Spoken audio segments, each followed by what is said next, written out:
जय शिवराय मित्रांनो, आपले सह्याद्रीच्या पाऊलखुणा या यूट्यूब चॅनलवर सहर्ष स्वागत आहे। पुणे जिल्ह्यातील पुरंदर तालुक्यामध्ये परिंची नजीक हरणी हे छोटे गाव आहे। याच गावाशेजारी असलेल्या छोट्या डोंगरावर हरणेश्वर देवस्थान वसले असून ते संपूर्ण पंचक्रोशीत प्रसिद्ध आहे। तसेच याच डोंगरावर हरणी माता मंदिर आणि कानिपनाथ देवस्थान सुद्धा आहे। या डोंगराचे वैशिष्ट्य म्हणजे येथे खोदलेल्या पाण्याच्या टाक्या आणि याच टाक्यांमुळे या डोंगरावर किल्ला अथवा चौकीचे ठिकाण होते का हा प्रश्न उपस्थित होतो आणि याची संपूर्ण माहिती आपण या व्हिडिओमधून घेणार आहोत। मध्यंतरी फेसबुकवर नितीन केमसे यांचा सदर ठिकाणावरील अभ्यासपूर्ण लेख वाचनात आला होता। तो आपल्या सह्याद्रीच्या पाऊलखुणा या फेसबुक पेजवर दिलेला आहे, तेथे आपण तो पाहू शकता। त्यांचा लेख वाचून उत्सुकता चाळवली गेल्यामुळे आम्ही या ठिकाणी भेट दिली आणि पुढील निष्कर्षापर्यंत येऊन पोहोचलो। हरणीचा डोंगर पुण्यापासून सुमारे 57 किलोमीटर तर सासवडपासून साधारण 24 किलोमीटर अंतरावर वसला आहे। परिंचे गावामधून एक रस्ता आपल्याला हरणी गावाकडे घेऊन जातो, तर हरणी गावामधून थेट महादेव मंदिरापर्यंत एक रस्ता जातो।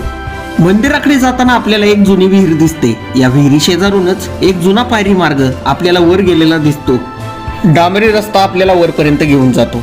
तसेच मंदिरापर्यंत जाण्यासाठी पायऱ्या बांधलेल्या आहेत, त्या जुन्या पायरी मार्गावरच बांधलेल्या दिसून येतात। पायऱ्या चढून आपण शिव मंदिरापर्यंत येऊन पोहोचतो। मंदिराच्या समोर आपल्याला अनेक नंदी आढळून येतात, तसेच अनेक छोटी देवळे दिसून येतात। नंदी मंडपासमोरच प्राचीन खेळासाठी असलेला दगडी गोटा आढळून येतो। नंदी मंडपाच्या मागील बाजूस 2 समाध्या दिसून येतात। मंदिराच्या शेजारीच आपल्याला हे दगडी रांजण दिसून येते। मंदिरामध्ये प्रवेश करताना सभामंडप आपल्याला दगडी खांबावर तोरलेला दिसतो। गर्भगृहाच्या प्रवेशद्वारावर गणेशपट्टी बसवलेली असून आतमध्ये हरणेश्वर महादेवाचे शिवलिंग आहे। हरणेश्वर महादेवाचे दर्शन घेऊन बाहेर पडल्यानंतर मंदिराच्या मागे आल्यानंतर डोंगराच्या उजव्या बाजूने पुढे गेल्यानंतर आपल्याला हे कातळात खोदलेले पहिले टाके दिसते। अशा प्रकारच्या टाक्या आपल्याला विविध किल्ल्यांवर आढळून येतात। या टाके शेजारीच आपल्याला खडकामध्ये टाके खोदण्याचा प्रयत्न झालेला आढळून येतो।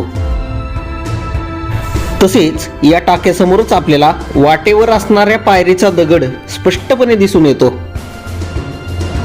त्याच वाटेने पुढे आल्यानंतर सुद्धा आपल्याला टाके खोदण्याचा प्रयत्न झालेला दिसून येतो। तेथूनच वर डोंगराच्या माथ्यावर हरणी मातेचे मंदिर आहे आणि या मंदिरासमोरच कातळात खोदलेले अजून एक पाण्याचे टाके आहे। हरणी मातेच्या मंदिराचा जीर्णोद्धार झालेला असून मंदिरामध्ये 3 मूर्त्या स्थापित केलेल्या आहेत। हरणी मातेच्या मंदिराच्या अगदी समोर अज्ञात वास्तूचे अवशेष दिसून येतात। या वास्तूच्या शेजारीच प्रवेशद्वार असावे असे वाटते। हरणी माता मंदिराच्या मागे अजून एक पाण्याचे टाके खोदलेले दिसते। तेथून वर आल्यानंतर आपल्याला कानिपनाथांच्या पादुका स्थापित केलेल्या दिसून येतात। डोंगर माथ्यावरून विस्तीर्ण प्रदेशावर लक्ष ठेवणे सहज शक्य आहे। तसेच सासवड, किल्ले पुरंदर, शिरवळ ही शिवकालीन लष्करी ठाणी जवळ आहेत। शिवकाळामध्ये प्रत्येक मुख्य किल्ल्याच्या परिसरामध्ये चौकीची ठिकाणे आणि उपदुर्गांची निर्मिती करण्यात आली होती, कारण टेहळणीसाठी आणि इशारतींसाठी याचा मुख्य वापर होत होता। उदाहरण द्यायचे झाले तर रायगड किल्ल्याच्या प्रभावळीमध्ये कोकणदिवा, लिंगाणा, कावळा, मानगड असे 8 किल्ले आढळून येतात। पुरंदर तालुक्यामधीलच आंबळे गावामध्ये सरदार दरेकरांची गडी आहे आणि तेथील डोंगरावर असलेला ढवळगड सुमारे 4 वर्षापूर्वी प्रकाशात आलेला आहे। अर्धवट असलेला महादरवाजा, थोडी तटबंदी आणि एक चुन्याचा घाणा, पाण्याचे टाके सोडले तर किल्ला असल्याची कुठलीही खूण तेथे आढळून येत नाही।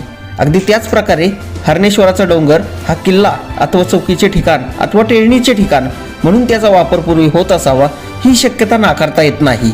दुर्ग अभ्यासकांनी येथील जागेचे महत्त्व ओळखून येथे संशोधन करणे आवश्यक आहे। तसेच इतिहास अभ्यासकांनी ऐतिहासिक संदर्भ भेटतो का ते पाहणे गरजेचे आहे। ह्या डोंगरावर असलेली प्राचीन मंदिर, पाण्याच्या टाक्या तसेच हरणी माता मंदिरासमोर असलेले वास्तूचे अवशेष आपल्याला विचार करायला भाग पाडतात। तुम्हाला जर ही माहिती आवडली असेल तर जास्तीत जास्त हा व्हिडिओ शेअर करा आणि आपले म्हणणे कमेंट बॉक्समध्ये आवर्जून नोंदवा। धन्यवाद।